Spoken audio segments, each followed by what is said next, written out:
আসসালামু আলাইকুম এভরিওয়ান, আশা করি আপনারা সবাই ভালো আছেন। আমিও আলহামদুলিল্লাহ ভালো আছি। তো আজকের ভিডিওতে আপনাদের জন্য ইলিশ সম্পর্কিত কিছু তথ্য নিয়ে আসলাম। আপনারা যারা ভাবছেন সরকার পতনের পর ইন্ডিয়া ইলিশ রপ্তানি বন্ধ হয়ে যাবে এবং বাংলাদেশের বাঙালিরা প্রচুর ইলিশ মাছ খেতে পারবে কম দামে, তো যারা এই রকমের চিন্তা ভাবনা করছেন তাদের চিন্তা ধারণা বাদ দেন এরকমের, কারণ এটা কখনোই হবে না। বাংলাদেশ ছাড়াও ইন্ডিয়া যদি রপ্তানি নাও করে থাকে তো বিশ্ববাজারে ইলিশের দাম চড়া। তো বাংলাদেশের ব্যবসায়ীরা, বড় বড় ব্যবসায়ীরা, তারা ইলিশ ঠিকই রপ্তানি করবে, ইন্ডিয়া না করতে পারলেও অন্যান্য দেশে ঠিকই রপ্তানি করবে। আর জেলেদের কথা বলতে গেলে জেলেরা কিন্তু ঠিকই ইন্ডিয়া রপ্তানি করে দিচ্ছে, কারণ নদীপথেই তারা ইলিশ ওখান থেকে সেল করে আসতেছে।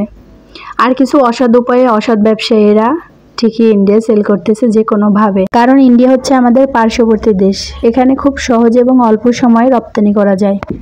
এখন কিন্তু ইলিশের সিজন হিসেবে দাম ওইভাবে অতটা কমও না। আর এখন কিছু অসাধু ব্যবসায়ীরা ইলিশ মাছ কিনে তারপরে ফ্রিজিং উপায়ে রেখে দিবে। আর হ্যাঁ, ইলিশের সবচেয়ে গোপন তথ্য হচ্ছে 5 থেকে 6 মাস অনায়াসে ফ্রিজিং করে রাখা যায়। আপনি বুঝতেও পারবেন না যেটা ফ্রিজিং মাছ, খুব ভালো এবং টাটকা থাকে ফ্রিজিং উপায়েও।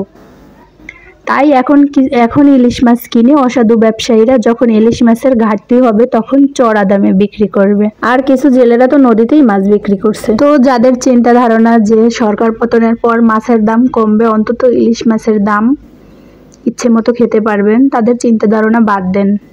কারণ মাছ কোনো না কোনোভাবে, কোনো না কোনো উপায়ে বিভিন্ন দেশে ঠিকই রপ্তানি হবে।